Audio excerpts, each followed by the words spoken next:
ہجرت حبشہ۔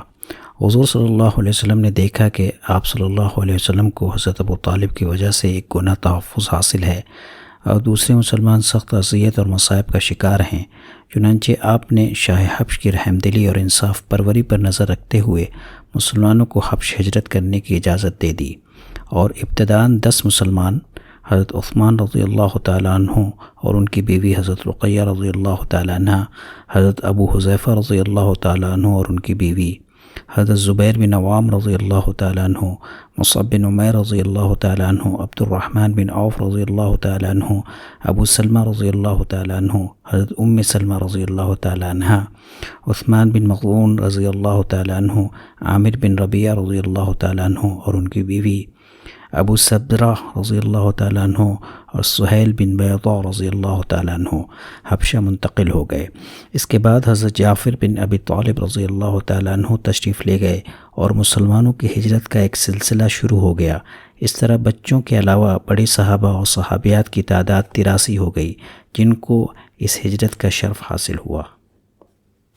مکہ والوں کو مسلمانوں کا یہ سکھ چین گوارا نہ ہوا اور انہوں نے اپنی طرف سے 1-2 رکنی وفد شاہ حبشہ اسحمہ نجاشی کے پاس بھیجا۔ یہ دونوں عبداللہ بن ابی ربیعہ اور عمر بن عاص تھے۔ نہ صرف بادشاہ بلکہ دربار کے تمام پوپ پادریوں کے لیے تحائف بھیجے۔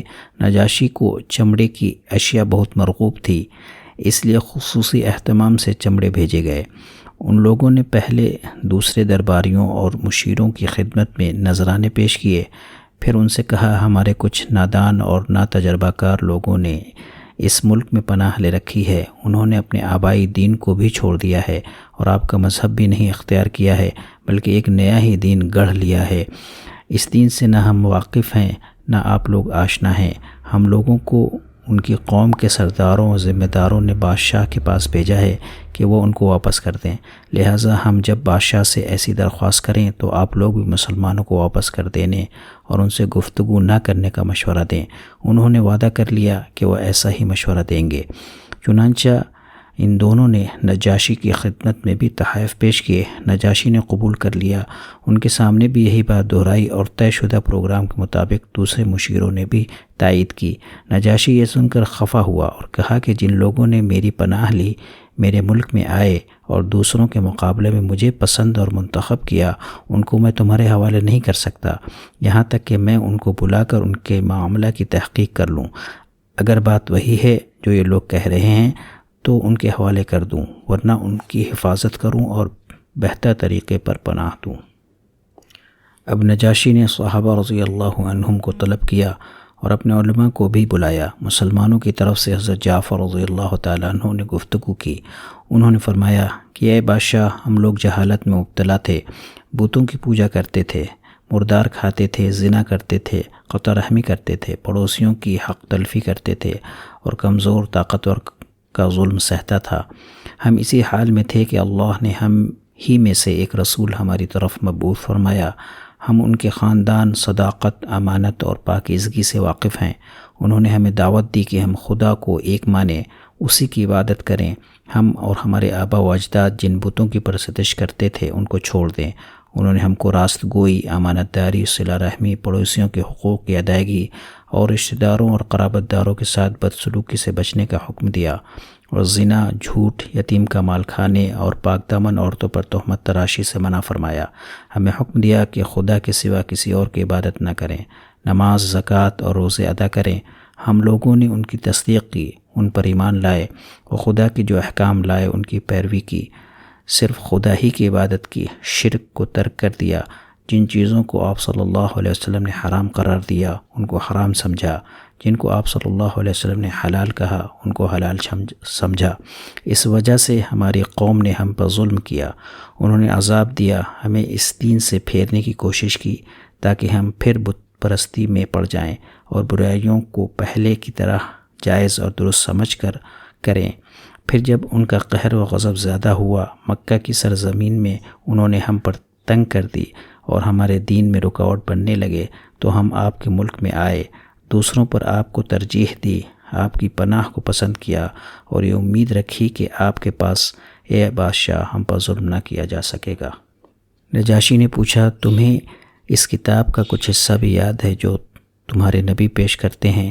حضرت جعفر رضی اللہ تعالیٰ عنہ نے کہا ہاں، اور کاف ہا یا عین صاد کی صورت کی ابتدائی حصہ کی تلاوت کی۔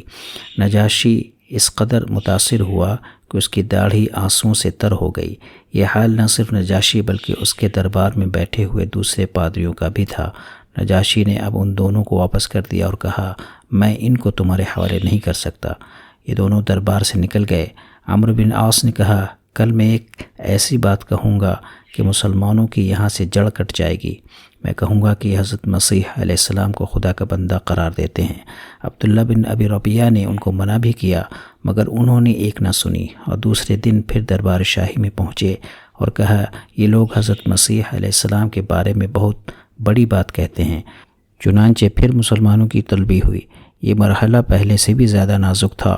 صحابہ رضی اللہ عنہم اجمعین نے آپس میں مشورہ کے بعد طے کر لیا کہ ہمیں وہی کچھ کہنا ہے جو رسول اللہ صلی اللہ علیہ وسلم نے فرمایا ہے، چاہے اس کی وجہ سے جن حالات کا بھی سامنا کرنا پڑے۔ مسلمان حاضر ہوئے۔ نجاشی نے دریافت کیا کہ حضرت مسیح علیہ السلام کے بارے میں تم لوگوں کی کیا رائے ہے؟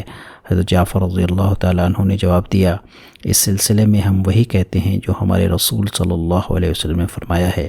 ان کا ارشاد ہے هو عبد اللہ ورسولہ وروحہ وکلمتہ القاہا الی مریم العذراء البتول، یعنی وہ اللہ کے بندہ، اس کے رسول، اس کی پھونکی ہوئی روح اور اس کا حکم ہے جو کنواری پاک دامن حضرت مریم علیہ السلام کی طرف القاء کیا گیا۔